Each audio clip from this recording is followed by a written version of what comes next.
Ya, shalom, selamat malam. Shalom. Kita langsung firman. Sharing masih tentang masalah hidup yang keempat jadinya ini ya.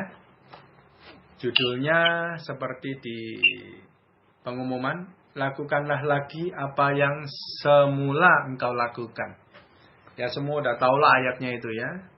Mengenai cinta mula-mula ya, meninggalkan kasih mula-mula itu ya.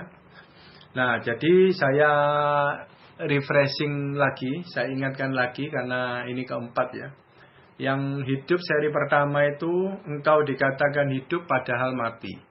Ya. Seri yang kedua, hidup lebih penting daripada makanan.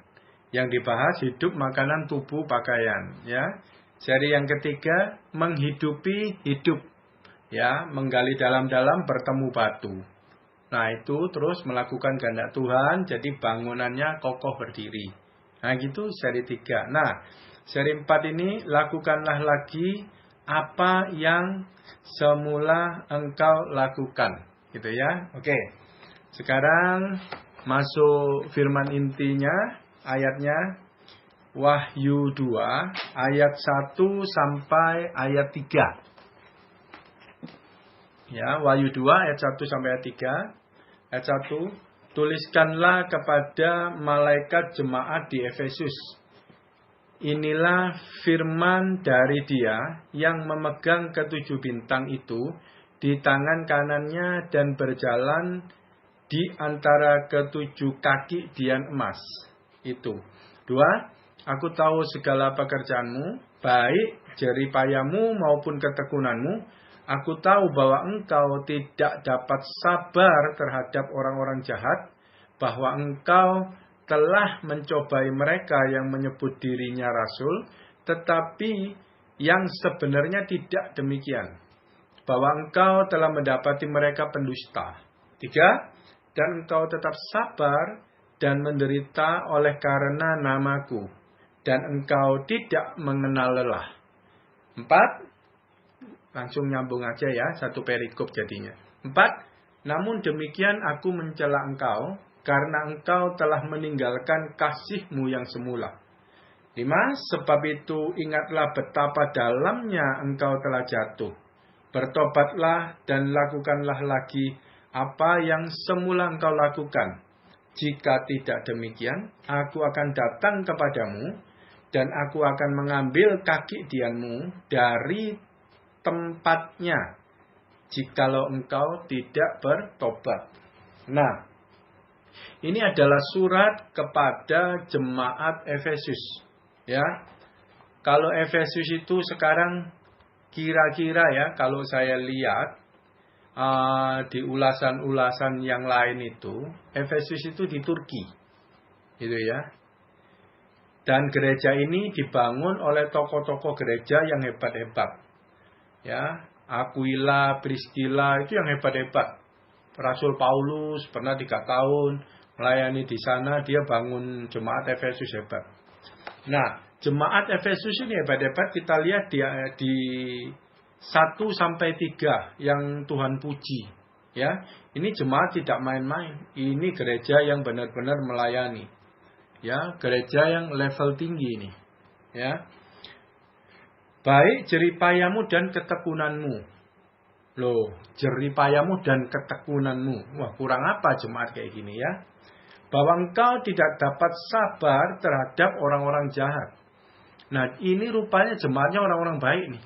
Karena dia nggak sabar sama orang-orang jahat. Ini orang baik, jemaat gereja. Ya, engkau mencobai mereka yang menyebut dirinya rasul.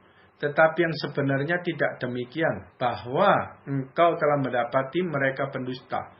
Jadi di jemaat Efesus itu ada rasul palsu, pendusta, ya, palsu ngomong pendusta ya, dan dia mencobai rasul, dan sampai dianya tahu dia pendusta. Nah, kalau rasul itu jabatan tertinggi di dalam gereja kekristenan, dan ini adalah level gereja yang tinggi juga, bisa mencobai rasul, bahkan bisa mendeteksi rasul itu berdusta. Nggak mungkin jemaat ecek-ecek. Dan kalau belum level tinggi, nggak mungkin dia bisa mencobai rasul. Minimal dekat-dekat rasul kekristenannya, baru dia bisa mencobai rasul.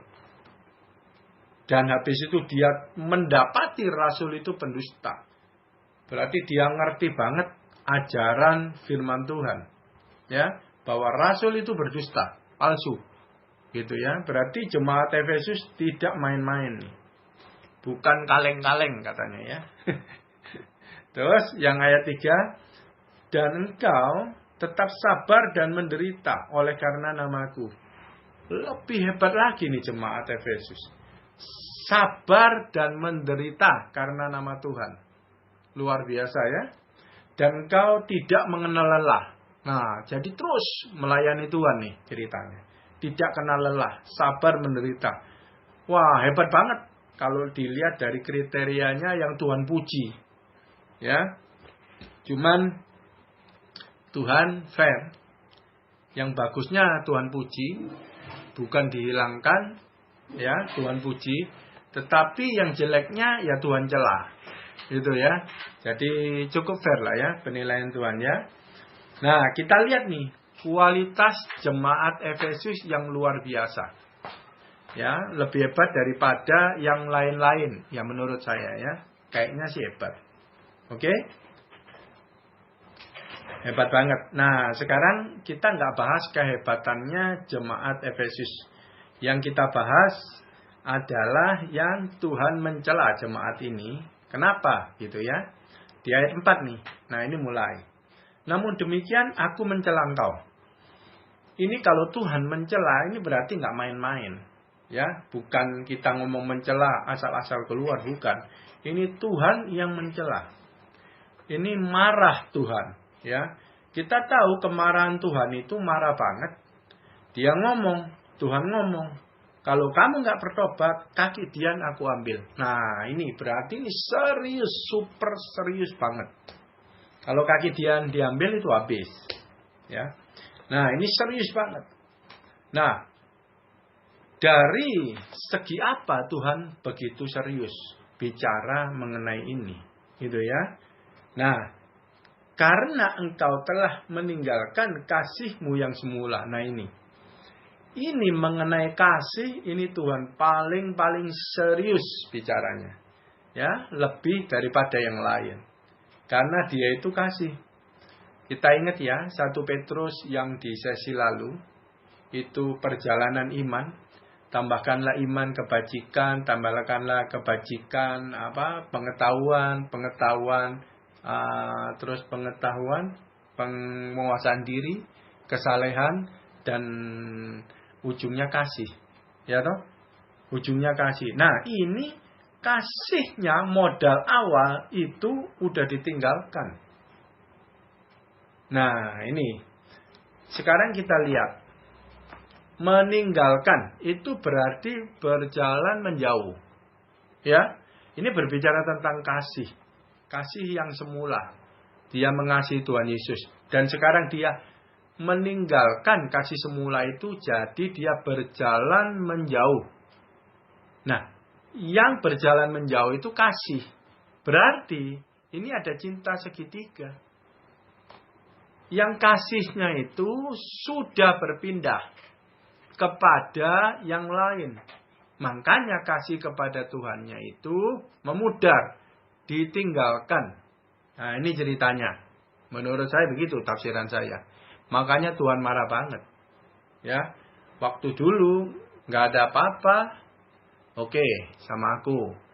Tetapi sekarang sudah hebat, kamu meninggalkan kasihmu yang semula. Berarti kamu terpesona terhadap yang lain. Ada idola baru yang membuat hatimu ke arah sana. Meninggalkan kasih yang semula kita. Ya, nggak enak kan? Seperti itu ya, ditinggalkan. Ya, marah Tuhan, ya, marah banget gitu ya. Nah, oke. Terus dan kasih seperti ini kalau dibiarkan Tuhan nggak tegur, lama-lama hilang orangnya. Tetapi heran ya, di ayat 1 sampai 3 itu kualitas gereja Efesus itu begitu hebatnya loh. Tapi kok di ayat keempat dengan kualitas begitu hebat ternyata nggak ada kasihnya. Meninggalkan kasih yang semula. Ya berarti semua di atas itu tadi nggak ada artinya di hadapan Tuhan kalau nggak ada kasih. Kasih nggak bisa dibandingkan dengan pelayanan, jeripaya, sabar, menderita dengan nama Tuhan Yesus. Nggak bisa dibandingkan. Bahkan pinter firman-Nya dia ngomong mencobai rasul. Kan hebat ini. Pengetahuan firman-Nya mencobai rasul dan mendapati pendusta ternyata rasulnya. Gitu ya. Ternyata nggak bisa dibandingkan dengan kasih. Ya, kasih kepada Tuhan itu loh. Itu udah nomor 1. Itu fondasi banget. Semua harus dibangun di atas kasih. Nah, yang repot itu memelihara kasih itu. Karena jemaat Efesus ini kehilangan kasih di tengah-tengah dia pelayanan. Pelayanan yang hebat. Saya bilang hebat ya. Seperti tadi ya, sukses gitu ya. Tapi ternyata kehilangan Tuhan dia. Kehilangan kasih. Dan saya nggak ngerti pelayanannya kayak gimana gitu ya. Tapi yang jelas pelayanannya hebat gitu ya. Nah, sekarang saya berbicara, ada idola baru, sehingga meninggalkan kasih yang semula. Kasihnya kepada Tuhan sudah pudar, sudah luntur, berarti dia alihkan kasihnya kepada yang baru. Nah, yang baru itu apa? Kan cuma 2. Tuhan apa dunia? Kalau di sini itu, ya kan? Cuma 2. Itu doang. Perlambangnya ya. Dan itu kita lihat ada ayatnya. Di Yakobus 4, ayat 4 dan 5, teman-teman. Ayat 4 dikatakan gini. Hai kamu, orang-orang yang tidak setia. Loh, tidak setia. Ya, udah jelas tadi tidak setia. Meninggalkan kasih mula-mula. Mau enaknya sendiri. Mau dapat yang baru. Gitu ya. Tidakkah kamu tahu bahwa persahabatan dengan dunia adalah permusuhan dengan Allah? Jadi barang siapa hendak menjadi sahabat dunia ini, ia menjadikan dirinya musuh Allah. 5. Janganlah kamu menyangka bahwa kitab suci tanpa dasar, tanpa alasan berkata, roh yang ditempatkan Allah di dalam diri kita, diingininya dengan cemburu. Ya. Nah jadi yang kita ini yang ada Roh Kudus, itu Tuhan ingininya dengan cemburu. Artinya kita harus 100% yang sudah dikasih Roh Kudus, harus 100% kasih kita diberikan hanya kepada Tuhan. Calon mempelai kita 100%. Ya, tidak bisa kita main serong. Perjinahan rohani, ada idola baru yang mempesona kita. Di sini tadi dikatakan ayat 4, persahabatan dengan dunia, permusuhan dengan Allah. Ini aja persahabatan loh. Ini Tuhan sudah marah. Kalau kamu sahabat sama dunia berarti musuh sama aku. Ya. Ini baru ngomong sahabat, belum percintaan. Ya toh, tapi awalnya sahabat dulu. Kalau sampai meninggalkan Tuhan kasihnya berarti sudah mulai mencintai dunia. Jadi rupanya bisa orang yang melayani begitu hebat, tetapi dia kehilangan kasih kepada Tuhan. Sehingga mulai main mata terhadap dunia. Dunia itu luas banget ya. Ya, seperti agamawi tapi padahal duniawi itu bisa. Itu ya. Jadi luas banget itu. Oke? Hati-hati kita yang sudah dikaruniai Roh Kudus. Tuhan cemburu banget sama anak-anak Tuhan yang disebut kekasihnya itu, yang sudah dikaruniai Roh Kudus. Jangan main-main terhadap perjinahan rohani.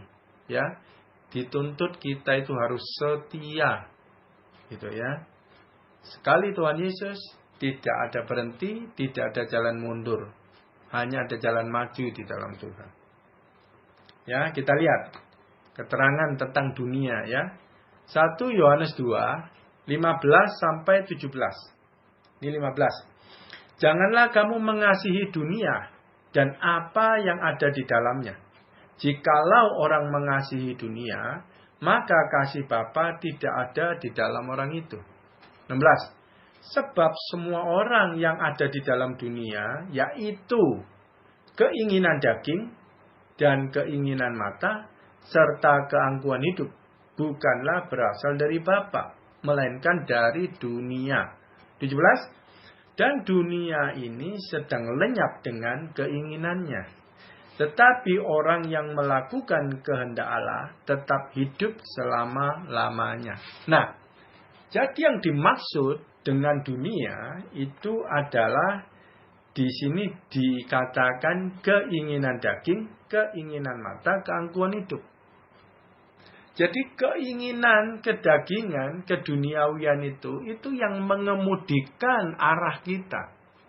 Meninggalkan kasih yang semula itu. Gitu. Nah, jadi kayak cinta segitiga. Kita ketemu yang baru gitu ya. Dan kita meninggalkan kasih itu. Dan di sini ditulis, tetapi orang yang melakukan kehendak Allah tetap hidup selama-lamanya. Nah, jadi keinginan duniawi kita itu harus dimatikan. Bahkan keinginan pribadi kita, yaitu keinginan daging kita itu harus dimatikan. Digantikan dengan keinginan roh yang berasal dari kehendak Tuhan. Keinginan Tuhan, kehendak Tuhan. Itu harus hidup di dalam kita, harus yang mengemudikan kita, mendrive kita. Nah, itu yang akan hidup selama-lamanya, yang berarti yang masuk surga, yang melakukan kehendak Tuhan. Nah, itu ayatnya nyambungnya di sana. Ya. Nah, jadi sekarang sudah jelas. Ini menurut tafsiran saya, meninggalkan kasihmu semula, itu seperti cinta segitiga, ada mainan baru, idola baru. Kedagingannya nongol. Tapi saya tidak tahu kenapa pelayanannya begitu hebat, tetapi meninggalkan kasih yang semula karena ada sesuatu yang baru yang berasal dari dunia. Dan itu menempatkan itu perseteruan terhadap Tuhan. Sepertinya itu sulit dibayangkan ada jemaat seperti itu dan keadaannya meninggalkan kasih yang semula. Ya, sepertinya sulit. Tapi Tuhan tidak main-main. Tuhan bilang, aku mengambil kaki Dianmu. Itu tidak main-main. Begitu diambil, kaki Dian adalah lambang kehadiran Tuhan. Kalau itu diambil, udah nggak ada gereja. Udah gersang, mati total. Ya, tidak bisa banget, tidak ada itu ya. Dan menurut sejarah sekarang, di Turki, ini ancaman Tuhan ayat 5 kaki Dian diambil itu terjadi. Saya baca ulasannya itu sekarang di Turki tidak ada gereja satupun. Wow, saya kaget. Saya baca di internet loh. Ternyata kebenarannya adalah di Turki tidak ada gereja satupun. Dan kemarin kita udah tahu ya, ada bangunan gereja hebat di Turki ya. Hagia Sophia itu akhirnya dijadikan masjid ya. Jadi tidak ada gereja di Turki. Wah, gak main-main rupanya ancamannya yang ayat 5 Tuhan ini dan terjadi loh. Ya. Oke.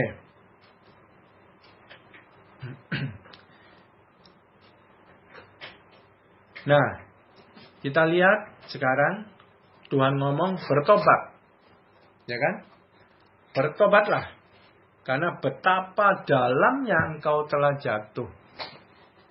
Kalau kita baca sepintas itu kan, ya cuman gitu aja ya. Tetapi kata-kata Tuhan yang membuat ini jadi super serius. Betapa dalamnya engkau telah jatuh. Jadi bukan jatuh biasa. Betapa dalamnya. Ya berarti sulit ya. Dalam sekali gitu ya. Dan Tuhan ngomong, bertobatlah. Lakukanlah lagi apa yang semula engkau lakukan. Lah ini, lakukanlah lagi apa yang semula engkau lakukan. Nah ini jadi judul tema sharing ya.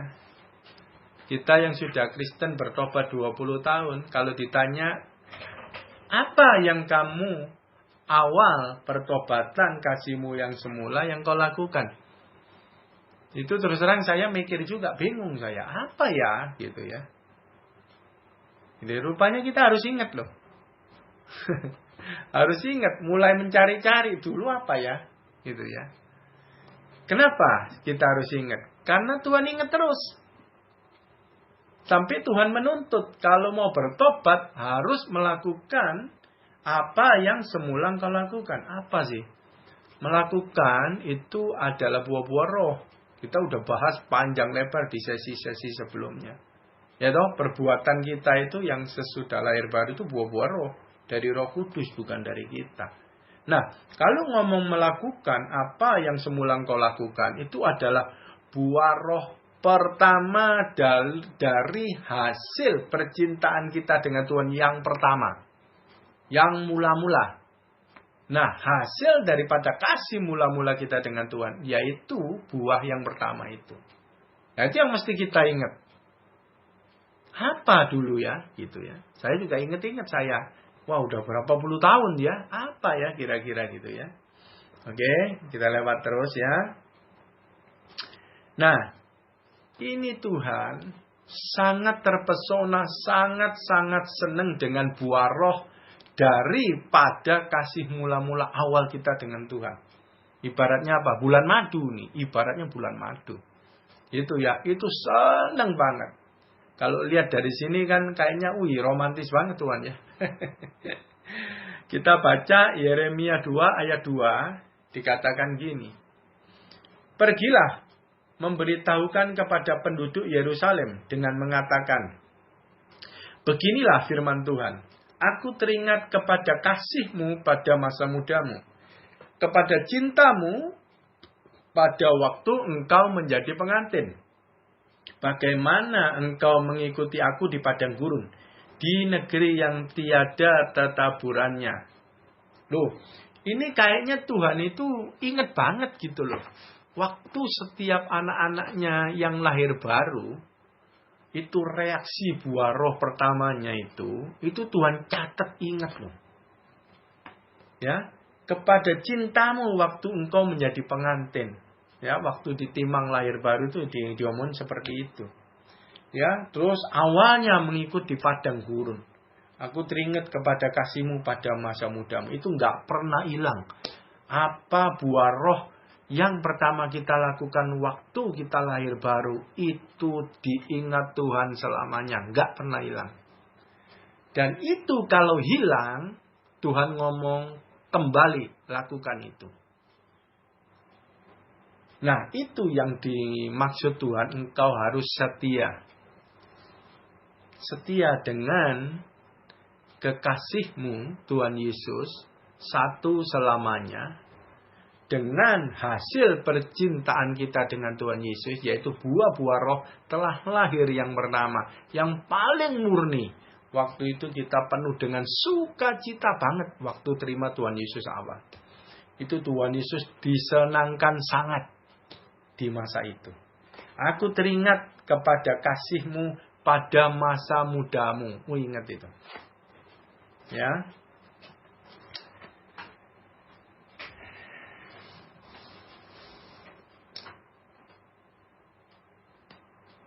Nah, kasih mula-mula itu membuat kita jadi ekstrim. Ya. Ekstrim banget, berubah total.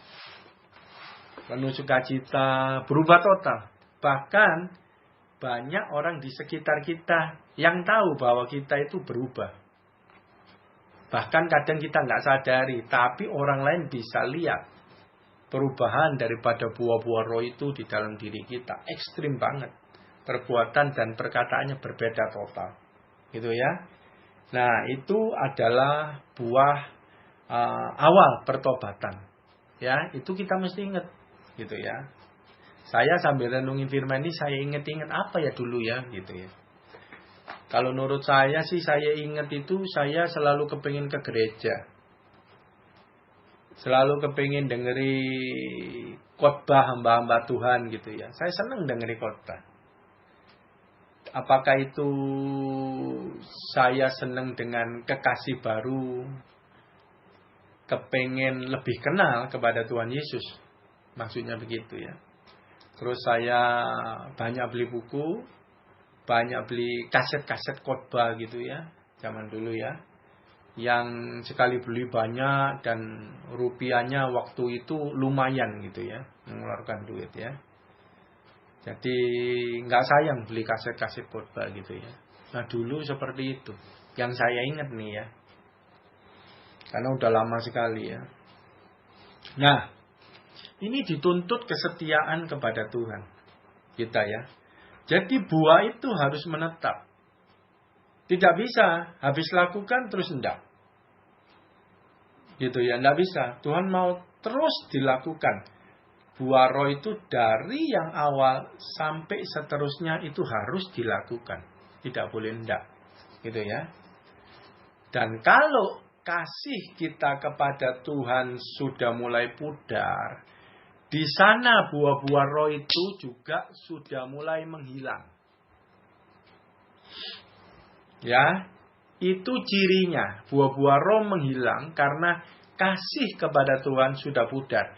Kenapa kasih kepada Tuhan sudah pudar? Karena ada idola baru. Sehingga kasih kita menjadi fokusnya kepada yang baru. Dan itu kan Tuhan marah sekali. Karena ini nyangkut mengenai pernikahan gitu ya. Kekasih gitu ya. Jadi dia nggak seneng banget. Ya, kita lihat nih. Nah, jadi buah itu harus permanen di dalam hidup kita. Ya, kita baca Yohanes 15 ayat 16. Bukan kamu yang memilih aku, tetapi akulah yang memilih kamu. Dan aku telah menetapkan kamu supaya kamu pergi dan menghasilkan buah. Dan buahmu itu tetap. Supaya apa yang kamu minta kepada Bapa dalam namaku diberikannya kepadamu. Nah ini yang saya ngomong. Buahmu itu tetap. Gimana supaya buah itu tetap? Bukan musim-musiman. Melakukan entar melakukan lagi. Nah Tuhan tidak mau. Tuhan mau menetap. Nah jadi begini. Selama ini yang kita dituntun di posisi Maria, mendengarkan perkataan Tuhan terus, dan merenungkannya, Yosua 1 ayat 8. Sehingga firman itu merubah pola pikir kita. Sehingga menjadi gaya hidup kita yang baru. Perbuatan kita berubah. Seturut dengan kehendak Tuhan. Yang kita terima dari rema itu. Nah, perubahan pikir itu menjadikan kita pribadi yang baru serupa dengan Tuhan. Itu yang dimaksudkan permanen. Firman jadi daging kita. Seperti di perjamuan kudus itu, roti adalah daging Kristus yang kita makan. Dia menjadi bagian dari dagingku sekarang. Melalui posisi Maria itu. Pola pikir berganti. Yang dulunya senang berdosa, sekarang menjadi tidak senang berdosa. Bukan karena apa-apa. Karena emang sudah berubah aku. Jadi permanen. Pikiran berubah. Itu permanen. Begitu. Jadi sampai kapanpun, ya aku sudah nggak doyan. Jadi firman itu bukan dihafal, tetapi dimengerti sampai merubah pola pikir kita. Dan itu permanen firman jadi daging kita. Yang kita hidupi. Dan di sana dikatakan, itulah hidup di dalam pertobatan. Jadi waktu perubahan pola pikir itu bertobat, dan kita lakukan pertobatan itu kita hidup di dalam pertobatan. Dan tidak boleh keluar lagi. Noleh belakang tidak layak. Kita harus lihat ke depan. Kita hidup di dalam pertobatan. Kalau noleh belakang, hidup di belakang lagi. Seperti pembahasan yang lalu. Jadi tiang garam. Kita jadi monumen garam. Pernah jadi orang Kristen. Dan sekarang tidak kemana-mana. Jadi tiang saja berhenti monumen. Nah Tuhan tidak mau. Ya. Nah kita lihat. Ini adalah Coba kita baca dulu ya. Yohanes 15, 3 dan 4. Kamu memang sudah bersih karena firman yang telah kukatakan kepadamu. Ya, jadi firman itu yang membersihkan hati kita daripada keinginan-keinginan kedagingan keduniawian. Tanpa kita terima firman itu, kita tidak bisa membersihkan diri kita sendiri. Kita pasti sulit untuk mengasihi Tuhan dengan segenap hati. Kalau hatinya syarat dengan keinginan-keinginan keduniawian, kedagingan. Itu tidak bisa. Ya, nanti akan timbul cinta segitiga yang Tuhan tidak mau. Ayat 4. Tinggallah di dalam aku dan aku di dalam kamu. Lah inilah. Seperti engkau sudah menjadi satu. Seperti suami istri. Gitu ya. Nah, tinggal di dalam aku di dalam kamu. Tinggal itu artinya menetap. Permanen. Ya. Kita di dalam Tuhan, Tuhan di dalam kita. Apanya? Firman. Kalau firman Tuhan di dalam kita, yaitu menjadi daging. Di hati kita terima, diproses di pikiran direnungkan, menjadi daging kita. Berarti firman itu di dalam kita. Begitu kita lakukan, dan kita itu di dalam Tuhan.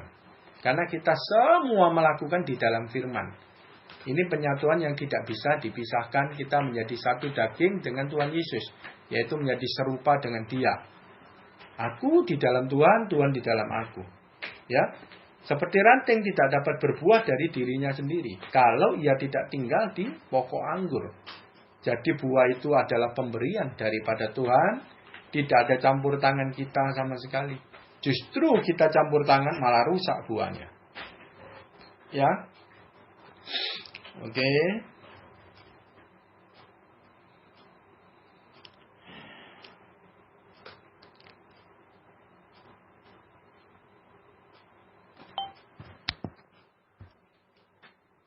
Ya, sebentar. Nah, kita baca Lukas 21 ayat 33-36. Langit dan bumi akan berlalu. Tetapi perkataanku tidak akan berlalu. Nah ini. Perkataan Tuhan yang kita terima, yang material iman, itu dikatakan perkataanku tidak akan berlalu. Berarti perkataan Tuhan itu abadi. Ya, tidak bisa dihapus, tidak bisa berhenti, dan selamanya itu berlaku. Ya, selamanya itu berlaku dan terjadi. Nah, perkataan Tuhan yang kita mengerti, itulah yang dinamakan kita menemukan batu. Yang waktu di penggalian, di kedalaman untuk fondasi kita. Pengertian itu yang membuat kita teguh. Ya, tanpa pengertian kita mudah diombang-ambing kalau cuma tahu firman toh. Ya. Dan perkataan Tuhan ini tidak akan berlalu. Ini benar-benar berkat buat kita yang kita tahu perkataan Tuhan yang kita sudah pernah menangkap, ini berkat luar biasa. Karena tidak akan berlalu. Ini selamanya yang bisa kita andalkan, kita pegang dan kita ikut di dalamnya. Luar biasa, ya. Di keempat, jagalah dirimu supaya hatimu jangan syarat oleh pesta pora dan kemabukan serta kepentingan-kepentingan duniawi. Supaya hari Tuhan jangan tiba-tiba jatuh ke atasmu, ke atas dirimu seperti suatu jerat. Nah, waspada itu jaga diri, itu jaga hati. Kalau hati sudah penuh dengan keduniawian, itu mulailah yang namanya meninggalkan kasih mula-mula itu mulai terjadi. Arah kaki kita itu menjauh daripada Tuhan. Itu pasti. Ya, karena pikiran itu disuplai dari hati. Ketika hati syarat dengan keduniawian, keakuan, kedagingan, itu akan mendrive kaki kita, pikiran kita, perbuatan kita, perkataan kita, semuanya menjauh daripada Tuhan. Ya, jadi jaga diri adalah jaga hati. Hati selalu dibersihkan, baca firman. Posisi Maria, tidak bisa, tidak. Di kanan, Berjaga-jagalah senantiasa sambil berdoa supaya kamu beroleh kekuatan untuk luput dari semua yang akan terjadi itu. Dan supaya kamu tahan berdiri di hadapan anak manusia. Berjaga-jaga sambil berdoa supaya beroleh kekuatan. Kekuatan itu beroleh itu dari Tuhan. Nah, di ayat lain ada dikatakan 2 Timotius apa 2 Titus ya? 2 Timotius kali ya. 2 Timotius 1 ayat 8. Tulisannya 2 TI gitu ya. 1 ayat 8. Jadi janganlah malu bersaksi tentang Tuhan kita dan janganlah malu karena aku. Seorang hukuman karena dia, melainkan ikutilah menderita bagi Injilnya oleh kekuatan Allah. Jadi kekuatan Tuhan itu terletak di Injilnya. Nah, ketika Injil itu datang, rema firman itu datang, itu yang namanya supaya kamu beroleh kekuatan dan luput daripada keduniawian. Karena keinginan yang syarat dengan keduniawian itu terkikis. Jadi kita tidak ikut dengan yang keduniawian yang menuju kebinasaan. Dan jika kita lakukan itu dengan setia, tadi dibilang ayat 36, tahan berdiri di hadapan manusia. Waktu pengangkatan, waktu penghakiman, kita tahan berdiri di hadapan manusia karena kita masuk kepada hitungan orang yang diselamatkan. Gitu ya. Oke. Nah, ini kurang lebih yang kita belajar mengenai meninggalkan kasih yang semula. Ya, terus lakukanlah apa buah pertama daripada kasih awal mula-mula kita dengan Tuhan, bulan madu kita dengan Tuhan. Itu tolong diingat. Ya, karena Tuhan mengingatnya, karena Tuhan sangat disenangkan dengan saat-saat itu. Gitu ya. Nah, kalau Tuhan ingat yang senang-senangnya Tuhan, kita harus ingat waktu kita melakukan itu Tuhan sangat-sangat berkenan. Gitu ya. Oke. Nah, sekarang kita lihat nih. Ini ancaman Tuhan nih. Yang meninggalkan kasih mula-mula nih. Ya. Sebab Wahyu 2 ayat 5. Tadi ayat 5-nya gini. Sebab itu ingatlah. Betapa dalamnya engkau telah jatuh. Bertobatlah dan lakukanlah lagi apa yang semula engkau lakukan. Jika tidak demikian, aku akan datang kepadamu dan aku akan mengambil kaki dianmu dari tempatnya. Jikalau engkau tidak bertobat. Nah, jadi kejatuhan yang dalam itu ada waktunya, ada periodenya, ada batasannya. Walaupun Tuhan itu panjang sabar, tetapi Dia tidak maha sabar. Jadi Tuhan bilang di sini, aku akan datang kepadamu. Kapan waktunya? Tidak ada yang tahu. Ya, tetapi nasihat Tuhan, bertobatlah. Lakukan lagi apa yang semula engkau lakukan. Jadi buah-buah roh itu harus permanen. Yang artinya firman itu harus jadi daging. Firman itu harus dimengerti. Maka otomatis itu permanen dalam hidup kita. Kita berubahnya itu bukan jaim, tetapi berubah beneran oleh karena firman Tuhan yang merubah kita. Ya, dan Tuhan ngancem, kalau tidak, aku akan mengambil kaki dianmu dari tempatnya. Seperti tadi dibilang kaki dian itu lambang kehadiran Tuhan. Kaki dian itu kalau bahasa aslinya itu menorah, seperti yang lambang-lambang di rohani itu ada kaki lilin yang cabang 7 itu ya. Nah itu kaki dian.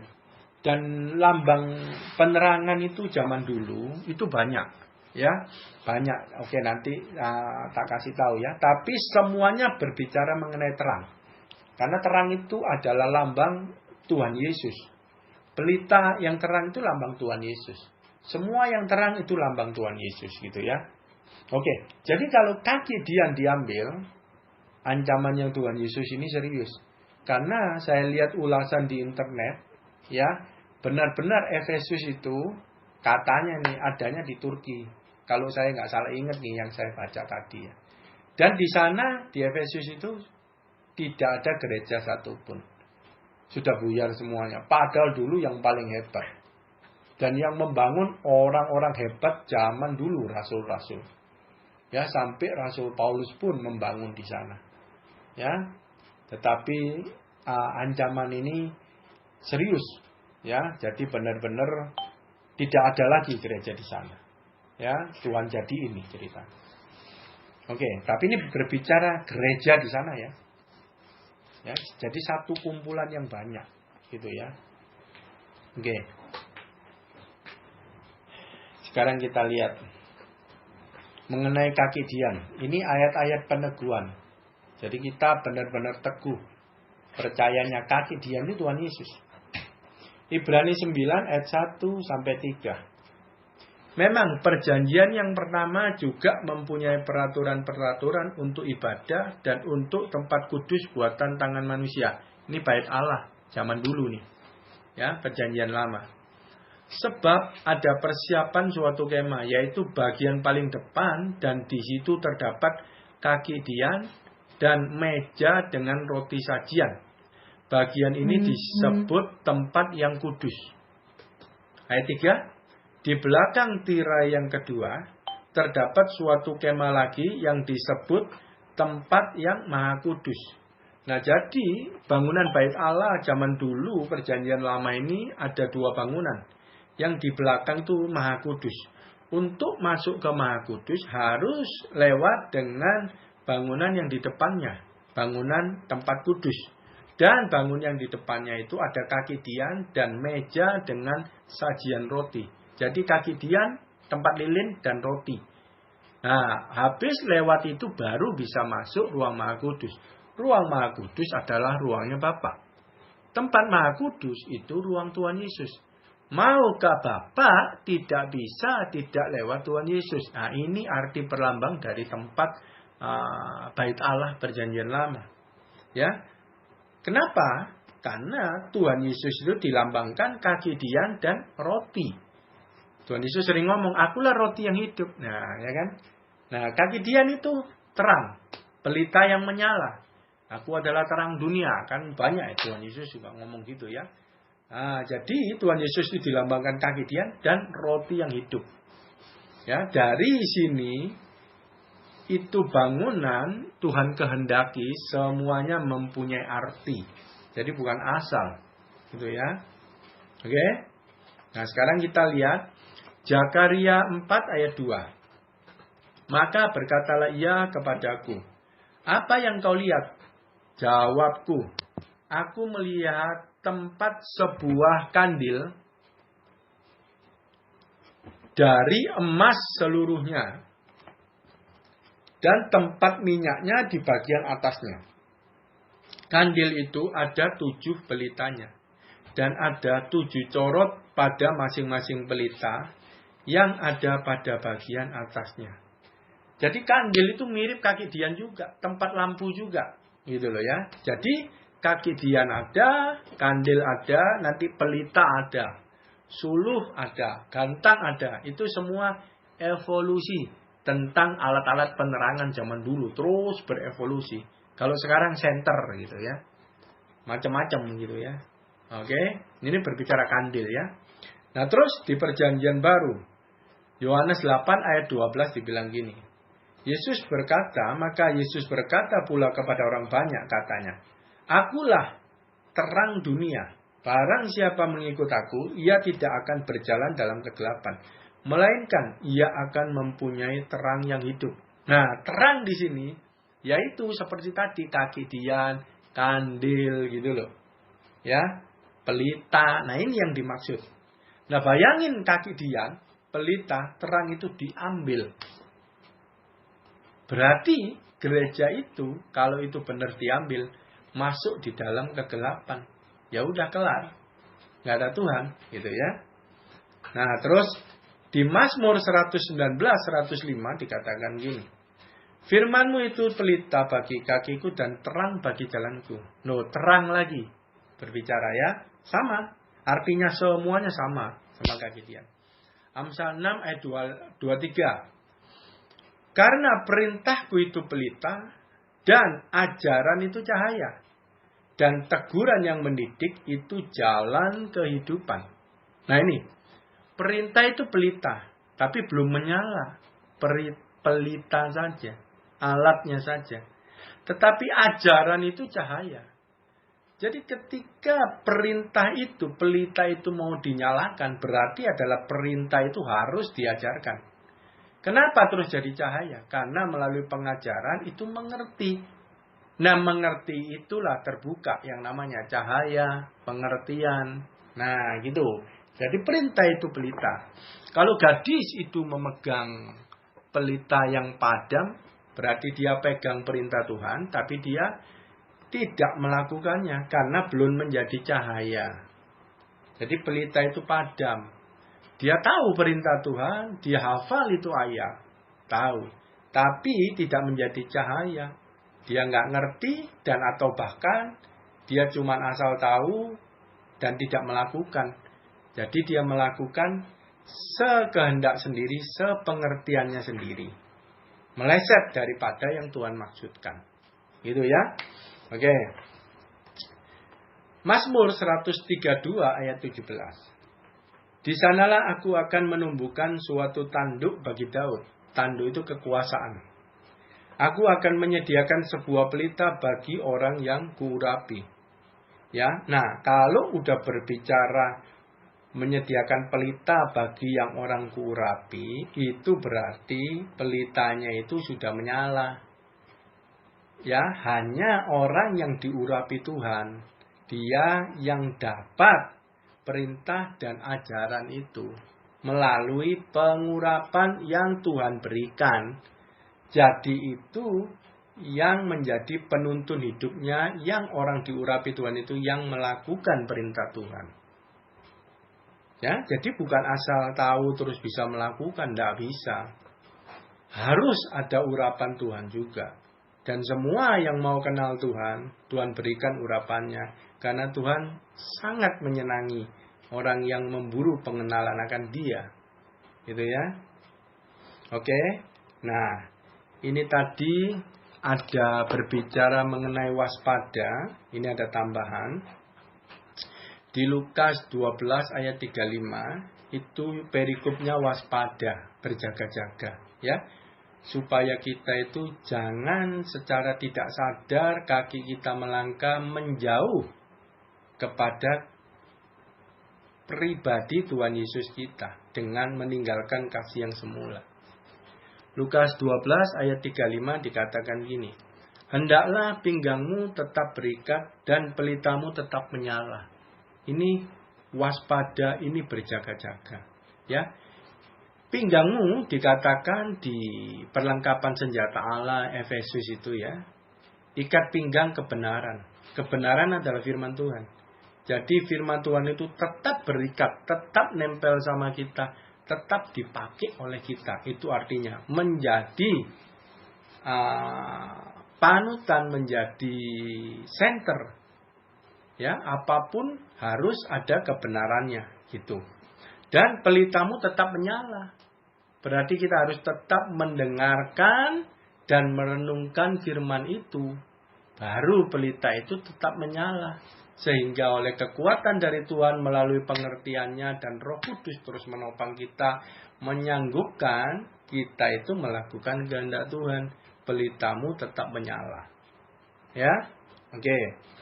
Dan sekarang melalui buah-buah roh kita juga oleh orang dunia, oleh Tuhan, kita itu dijadikan terang dunia. Karena Tuhan itu sudah kembali ke surga, secara pribadi, jadi perwakilannya kita sendiri yang mewakili Tuhan sebagai terang dunia. Matius 5 ayat 14 dikatakan begini. Kamu adalah terang dunia. Kota yang terletak di atas gunung tidak mungkin tersembunyi.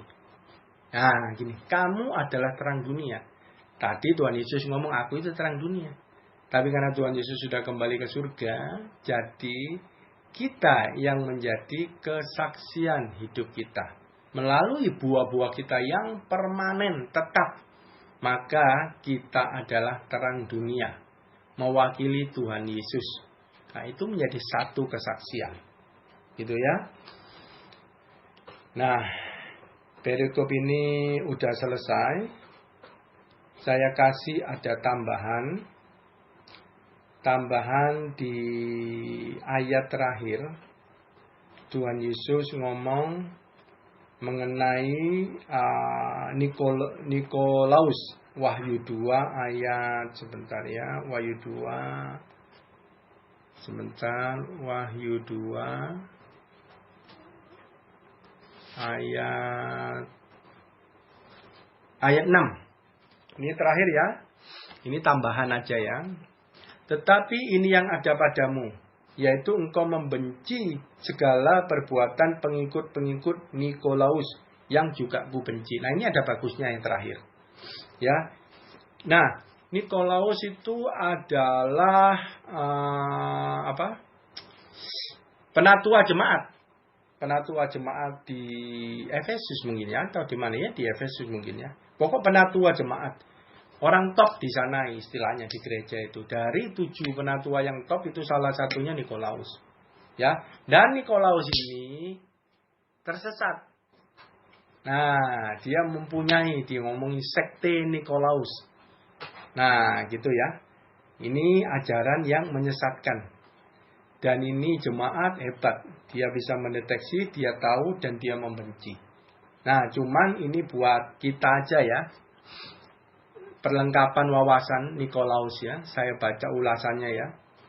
Pengikut Nikolaus dan mereka yang memegang ajaran Bileam dalam faktanya adalah satu dan sama.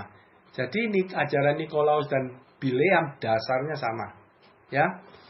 Doktrin Nikolaus dan doktrin Bileam dan doktrin wanita Isabel itu mempunyai persamaan. Ya, suatu pendirian bahwa kebebasan orang Kristen menempatkan dia di atas hukum moral, baik penyembahan berhala maupun pemuasan hawa nafsu, tidak dapat merugikan mereka yang telah dibebaskan oleh Kristus. Ini ajaran mereka, dasarnya ini. Ketiga ya. Jadi pengikut Nikolaus itu menjadi sinonim dengan anti hukum dan keinginan-keinginan yang tidak bermoral. Itu akhirnya ajaran Nikolaus pengikutnya begitu. Anti hukum kan, gak bermoral. Dan ini Kristen semuanya. Ya. Nah, bagi Yohanes, pengikut Nikolaus itu lebih buruk daripada orang kafir. Karena mereka adalah musuh dalam pintu gerbang, musuh dalam selimut. Ini diantara jemaat gitu loh. Ya toh, bukan di luar. Makanya ini lebih buruk, bahaya. Pengikut Nikolaus tidak siap untuk menjadi berbeda. Mereka adalah yang paling berbahaya dari semua ajaran sesat. Dari sudut pandangan praktis.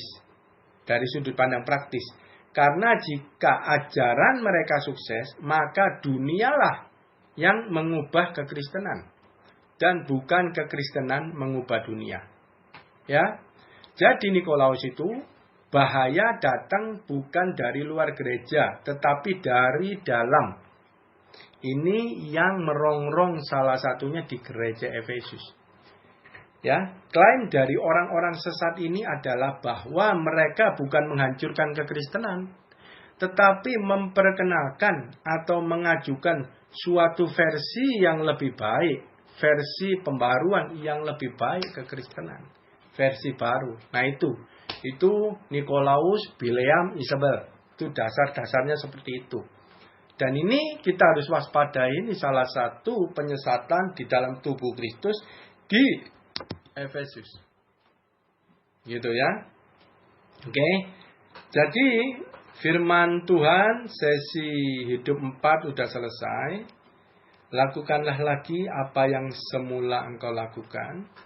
Jadi jangan meremehkan hati yang syarat terpikat dengan kepentingan dan keduniawian kedagingan. Karena itu akan mengarahkan kita secara sadar maupun tidak sadar melangkah menjauh daripada Tuhan dengan meninggalkan kasih yang semula. Dan Tuhan sangat-sangat mencela Sehingga Tuhan itu sampai ngancem. Kalau nggak bertobat, nggak balik, kaki Dian akan dicabut. Kaki Dian adalah terang. Kalau terang itu lambang Kristus dan Kristus itu dicabut keluar dari hidup kita, habislah kita. Oke? Firman Tuhan selesai. Terima kasih. Tuhan memberkati.